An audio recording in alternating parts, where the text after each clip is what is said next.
Olá, pessoal! Sejam bem-vindos ao canal do Fluxo Ensino. Meu nome é Marcela Morales, sou professora de Direito Civil do Fluxo e vou lecionar então para vocês, a partir de hoje, o direito de família.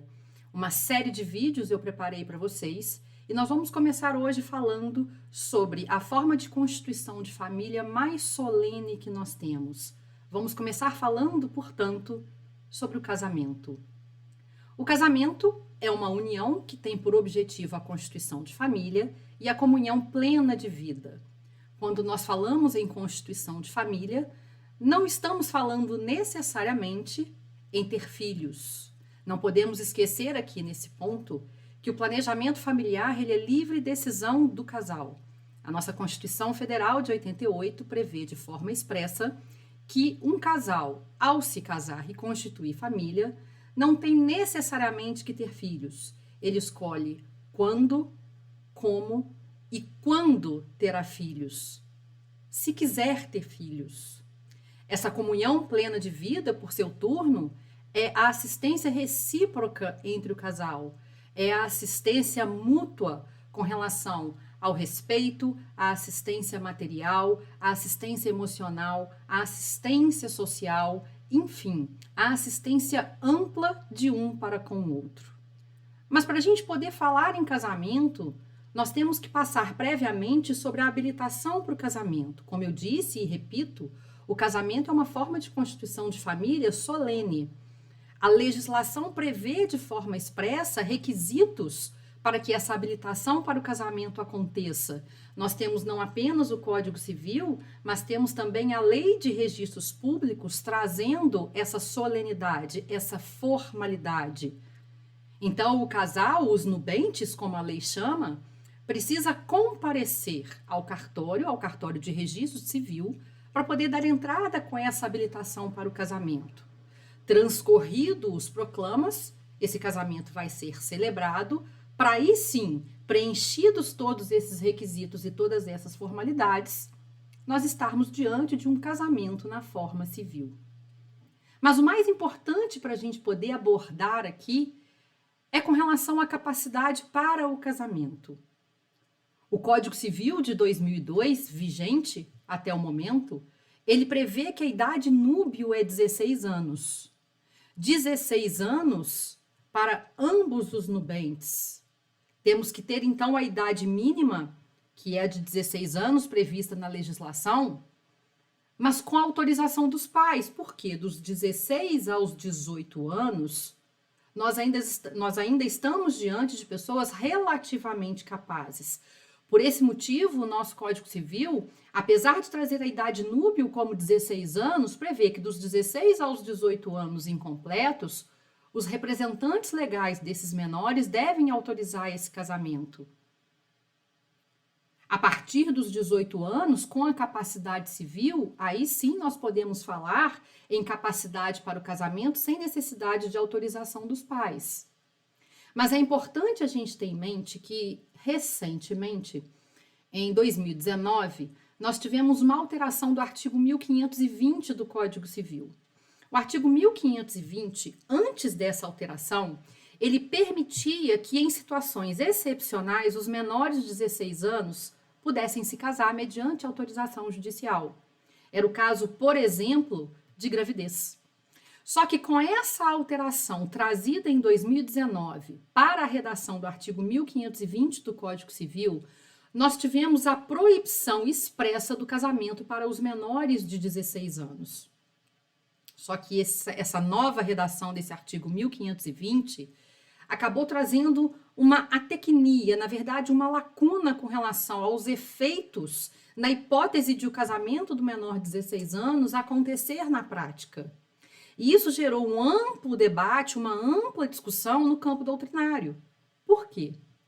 Porque o artigo 1520, ele diz que é proibido o casamento para os menores de 16 anos. Na verdade, o artigo 1520 nos remete ao artigo 1517, que fala que a idade núbio é 16 anos. E o 1520, então, ele proíbe esse casamento dos menores de 16 anos. mas ele não traz a sanção para caso esse casamento aconteça. Ele não diz se esse casamento, caso ocorra, se ele será nulo ou se ele será anulável. Daí nós temos uma divergência instaurada no campo doutrinário. Parte dos doutrinadores defendem que esse casamento, se acontecer, vai ser um casamento nulo. Parte defende que esse casamento vai ser anulável. E por quê? O nosso Código Civil, na parte especial, no livro especial do direito de família, ele diz lá no artigo 1550 que o casamento de quem não completou a idade núbil para se casar é um casamento anulável. Então, com base no artigo 1550, inciso 1º, uma parcela da doutrina defende que, apesar de o artigo 1520 ter proibido o casamento dos menores de 16 anos, esse casamento, ele é um casamento anulável. Defendendo, então, que essa alteração, apesar de bem-vinda, ela não foi uma alteração completa, porque vai permitir que esse casamento seja corroborado no futuro, que ele seja ratificado. Porque o casamento anulável, ele pode ser corroborado, ele pode ser ratificado. E a partir do momento em que eu tenho a parte especial do Código Civil trazendo o sistema de invalidades do casamento de forma especial, para essa parcela da doutrina a gente não aplica a parte geral do Código Civil, ou seja, eu tenho que manter aquele comando previsto no artigo 1550, inciso 1º, e o casamento do menor de 16 anos, em que pese proibido, ele será um casamento tão somente anulável, não atingindo propriamente ao fim que se propôs. Já uma outra parcela da doutrina diz, olha, em que pese o artigo 1550 não ter sido alterado, de ele não ter sido revogado, o fato de o artigo 1520 prever de forma expressa a proibição do casamento do menor de 16 anos, se esse casamento acontecer, nós estaremos diante de um casamento nulo. Porque o Código Civil, lá na parte geral, no artigo 166, inciso 7º, ele diz que o negócio jurídico vai ser nulo quando a lei taxativamente o declarar nulo, sem trazer nenhuma sanção, sem cominar nenhuma sanção. Então, por esse motivo, essa parcela da doutrina entende que o artigo 1550, inciso 1º, ele estaria tacitamente revogado. E nós aplicaríamos a essa situação de um casamento de menores de 16 anos o inciso 7º do artigo 166. Então, nós temos aí esse conflito instaurado na doutrina que ainda vai ser dirimido pelo Poder Judiciário, porque, como se trata de uma decisão recente, nós não temos ainda, propriamente, manifestações, julgados dos tribunais, para a gente poder saber qual vai ser a interpretação que vai ser dada a esse artigo 1520. Então, nós podemos dizer que ele seria anulável pela manutenção do 1550, que é a parte especial de previsão do sistema de invalidades do casamento, ou nós podemos dizer que nós vamos utilizar aqui a parte geral do Código Civil, porque o artigo 1520, ele teria tacitamente revogado o 1550, inciso 1º. Então, instaurado esse debate, instaurada essa discussão, nós teremos que aguardar aí a manifestação dos nossos tribunais para poder realmente percebermos e termos efetivamente a controvérsia dirimida.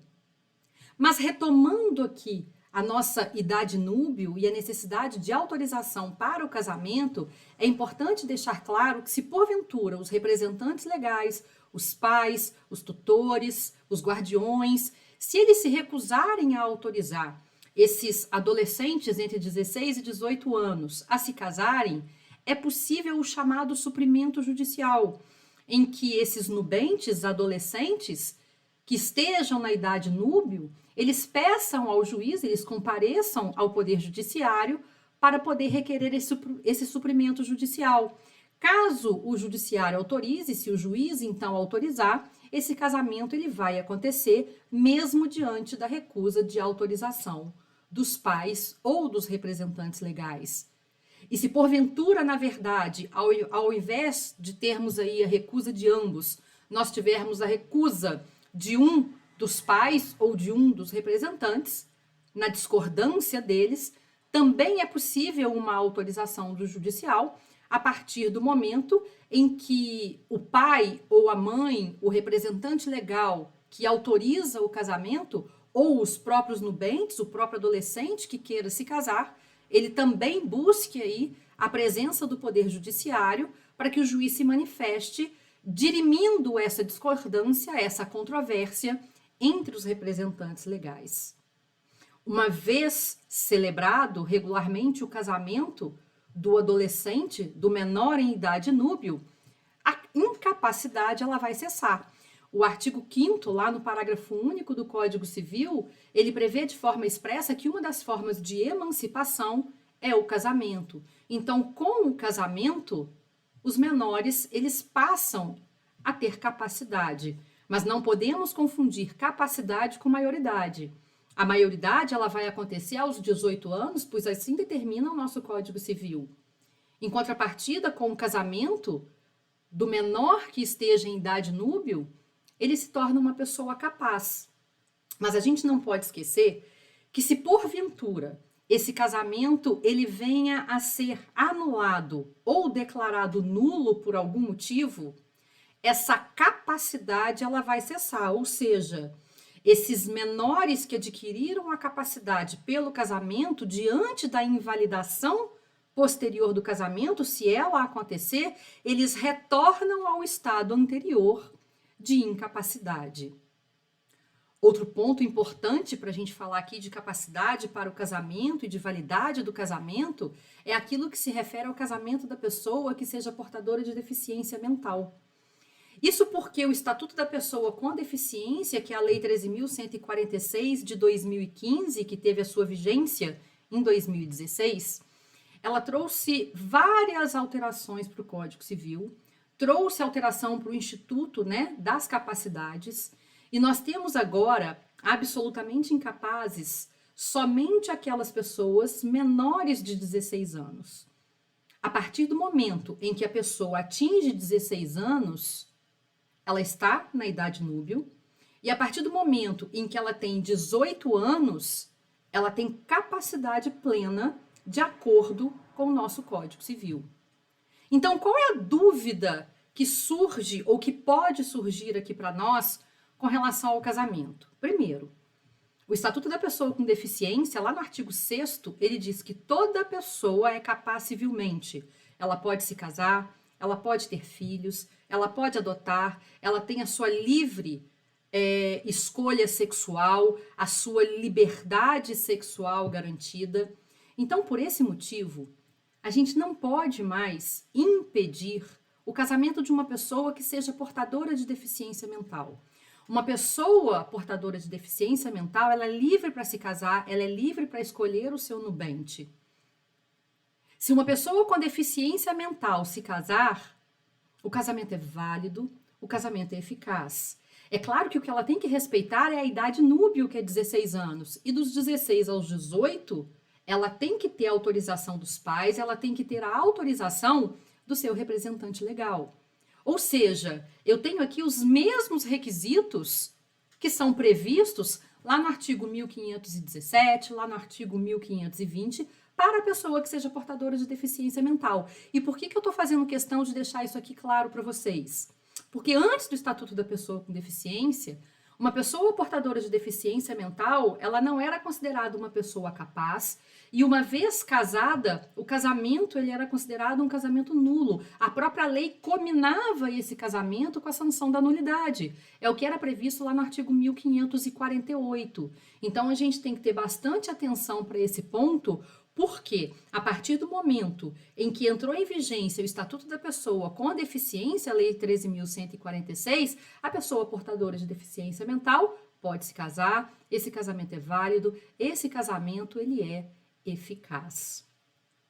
Pois bem, nós temos, entretanto, algumas situações que o Código nos traz como impedimentos para casamento. Se eu estou falando de impedimento para casamento, é porque esse casamento ele é vedado.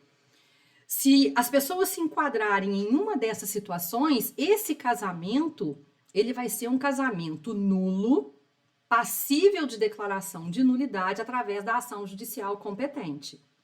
Então, o artigo 1521, ele traz aqui as hipóteses de impedimento para o casamento, e esse rol, ele é um rol taxativo. E o 1521, então, ele nos diz que não podem se casar. Percebam que ele diz não pode, ou seja, é uma determinação, é um impedimento, uma norma legal expressa e taxativa. O inciso 1º fala que não podem casar os ascendentes com os descendentes, independentemente de ser o parentesco natural ou ser o parentesco civil, ou seja, se o parentesco é biológico ou se ele vem através de uma outra forma, de um outro fator previsto na legislação, como, por exemplo, a adoção. O artigo 1521 também traz como impedimento para o casamento entre os afins em linha reta. Quem são os nossos parentes por afinidade? Os nossos parentes por afinidade são os parentes do nosso marido ou da nossa mulher, do nosso companheiro ou da nossa companheira. Então, os parentes por afinidade, eles também estão impedidos de casar. A gente só tem que se ater aqui, relembrar aqui, que esse impedimento para o casamento dos parentes por afinidade, eles vão se protrair no tempo, inclusive na hipótese de o casamento ser dissolvido.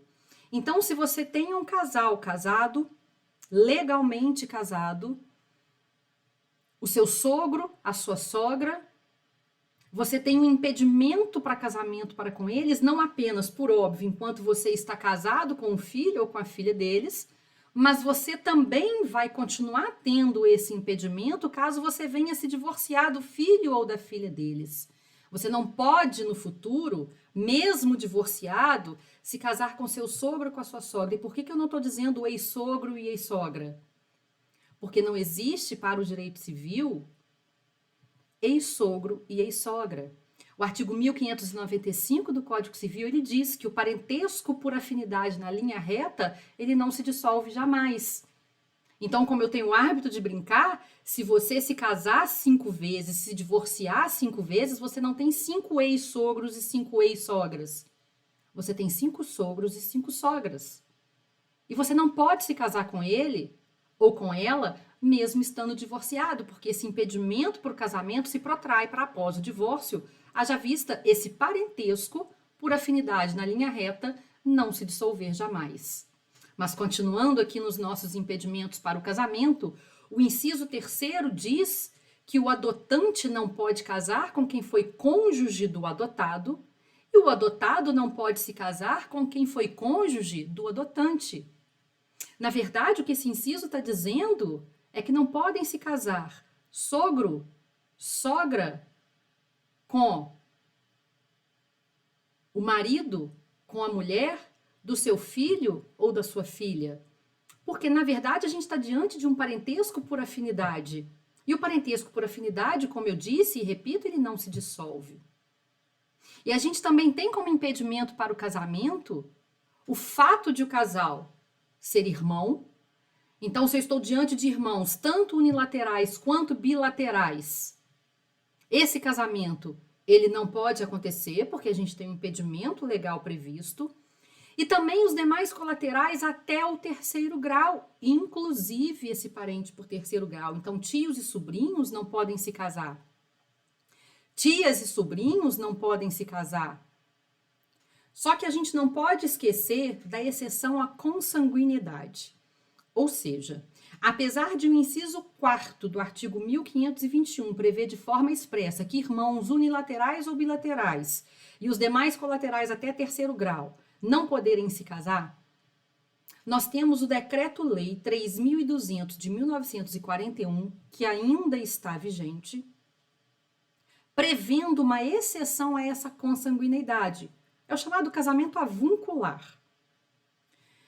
Esse decreto-lei, ele permite o casamento entre parentes de 3º grau. De 2º, não. Irmãos são parentes em 2º grau na linha colateral. O que esse decreto-lei 3.200, ele excepciona, ou seja, o que ele permite, é o casamento entre colaterais de 3º grau, desde que sejam preenchidos alguns requisitos. Esses requisitos, eles tratam de laudos que têm que ser apresentados para poder comprovar para o juiz, e sim, aqui a gente precisa de uma autorização judicial para que exista o casamento avuncular, que é o casamento entre parentes de terceiro grau, o juiz só vai autorizar esse casamento se você apresentar alguns laudos, que são laudos de acordo com o decreto-lei de capacidade e laudo comprovando que esse casamento não trará prejuízo para a prole, no sentido de que não vai haver qualquer tipo de problema biológico na concepção e que não vai trazer nenhum tipo de problema genético para essa prole. Uma vez apresentado esse documento, esse laudo, o juiz, com base no Decreto-Lei 3.200 de 41, vai autorizar, então, esse casamento avuncular, que é o casamento entre parentes de terceiro grau. E dando sequência aos impedimentos para o casamento, o artigo 1521, lá no inciso 5º, ele diz que não pode se casar o adotado com o filho do adotante, ou seja, irmãos, né? Na verdade, nós estamos diante aqui de um parentesco civil que decorre da adoção, mas são irmãos e os irmãos não podem se casar, seja esse vínculo natural, biológico, seja esse vínculo civil que vem aí a partir da adoção. E o inciso 6º diz que as pessoas casadas não podem se casar, inclusive estaríamos diante aí de uma bigamia, não é possível. E para poder concluir essa lista de impedimentos para o casamento, a gente tem o inciso 7º do artigo 1521, que fala que o cônjuge sobrevivente com um condenado por homicídio ou tentativa de homicídio contra o seu consorte, ou seja, contra o outro cônjuge, contra o outro companheiro, se for o caso de uma união estável, que vai ser alvo aí de uma nova discussão nossa, de uma nova aula, num próximo vídeo com relação à união estável. Então, se eu estou diante de um casamento que porventura tenha ocorrido, tenha acontecido, tenha sido celebrado, mesmo diante de um impedimento para o casamento, esse casamento é um casamento nulo e, como tal, requer uma ação declaratória de nulidade do casamento para que o Poder Judiciário declare nulo esse casamento com todos os efeitos que vão decorrer ali daquela sentença. Paralelamente ao casamento nulo, ao impedimento para o casamento, nós temos aí algumas causas que são as causas suspensivas para o casamento, trazidas pelo artigo 1523 do Código Civil, que estão aí no nosso próximo slide, nos nossos próximos slides. Muito bem, o artigo 1523, então, traz as causas suspensivas para o casamento e eles diz que não devem se casar. Veja bem, o 1523 diz que não devem se casar. Ele não utiliza o verbo poder. Não podem se casar. O verbo utilizado é não devem se casar. É como se ele estivesse dizendo aqui, olha, eu estou te aconselhando, não case. Porque se você se casar na pendência de uma causa suspensiva, teremos aí alguma sanção. Então, nós temos 4 causas suspensivas para o casamento, que se porventura vierem à tona, forem apresentadas antes da celebração do casamento, elas suspenderão a celebração desse casamento. Mas se porventura passar despercebido, não forem alegadas essas causas suspensivas, esse casamento ele vai acontecer. Então, o artigo 1523, lá no inciso 1º, ele diz que o viúvo ou a viúva que tiver filho do cônjuge falecido, enquanto não fizer inventário dos bens do casal, não devem se casar. Por quê? Para não gerar uma confusão patrimonial com relação aos bens do primeiro casamento com os bens do segundo casamento. Para não haver problema com a comunicabilidade patrimonial do segundo casamento e, consequentemente, trazer algum prejuízo para os herdeiros do primeiro casamento. O inciso 2º do artigo 1523, ele traz a nossa segunda causa suspensiva para o casamento.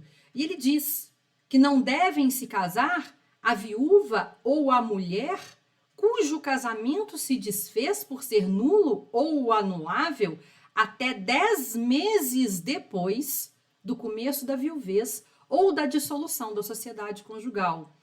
Aqui o objetivo também é a proteção patrimonial, para não gerar confusão patrimonial, mas também por questões de filiação, que é para que se porventura aquela mulher ela estiver grávida após a viuvez, né, ficou viúva, estava grávida e não tinha conhecimento, para que não haja também essa confusão na filiação no segundo casamento. A terceira causa suspensiva, ela é similar à do inciso 1º, e está ali no inciso 3º do artigo 1523, que diz que não devem se casar o divorciado enquanto não houver sido homologada ou decidida a partilha dos bens do casal. Ou seja, o objetivo, a finalidade aqui é a mesma do inciso 1º, é não gerar a confusão patrimonial, para não gerar problemas de comunicabilidade patrimonial no segundo casamento. E por fim, o inciso 4º do artigo 1523, ele diz que não devem se casar o tutor ou o curador e os seus descendentes, ascendentes, irmãos, cunhados ou sobrinhos, com a pessoa tutelada ou curatelada, enquanto não cessar a tutela ou a curatela e não estiverem saudadas as respectivas contas. Ou seja, enquanto existir a tutela, enquanto existir a curatela, esse casamento não deve acontecer. Se essa tutela cessou, se essa curatela cessou, o tutor e o curador eles devem prestar contas em juízo com relação ao exercício daquela tutela e daquela curatela. Essas contas, elas têm que ser julgadas boas pelo juiz, ou seja, o juiz tem que dizer que está tudo ok com aquelas contas, que não há qualquer débito, crédito do tutor, do curador, com o tutelado ou com o curatelado. Nesse sentido, a gente tem a suspensão do casamento nesse período. Agora, cessado esse período, prestadas as contas, essa suspensão do casamento, ou melhor, essa suspensão para o casamento, ela deixa de existir. Mas percebam que se porventura esse casamento ele for celebrado, mesmo diante de uma causa suspensiva, na prática ele aconteceu, esse casamento é válido. Ele não é nem nulo, nem anulável. Eu não tenho invalidade para o casamento que aconteceu diante de uma causa suspensiva. Esse casamento ele vai ser válido, ele vai ser eficaz, só que ele tem uma sanção. Sanção essa que está prevista lá no artigo 1641 do Código Civil, quando ele trata do regime de bens. Ou seja, o regime de bens para esse casamento que aconteceu na pendência de uma causa suspensiva vai ser o da separação total obrigatória de bens. Ainda que o casal tenha feito a opção por um outro regime de bens, essa opção ela não vai ter validade. O casamento vai ser válido, o casamento vai ser eficaz, mas o regime de bens necessariamente vai ser o da separação total obrigatória de bens, porque assim determina o artigo 1641, inciso 1º do Código Civil. Muito bem. Tratamos aqui do impedimento para o casamento, hipótese de nulidade do casamento. Tratamos aqui da causa suspensiva do casamento. Trouxe para vocês que se trata, na hipótese de causa suspensiva e o casamento acontecer, de um casamento válido, porém com uma sanção. Nesse nosso vídeo de hoje, esses são os temas que eu trouxe para nós abordarmos. Nós estamos aí só iniciando com vocês toda essa questão, todos esses pontos a respeito do casamento. Ainda vamos falar mais sobre casamento aqui. Mas vamos deixar para uma próxima oportunidade e eu vou encerrar esses minutinhos aqui com vocês. Espero que tenham gostado. Agradeço a companhia de vocês e espero vocês no nosso próximo vídeo. Grande abraço e até lá!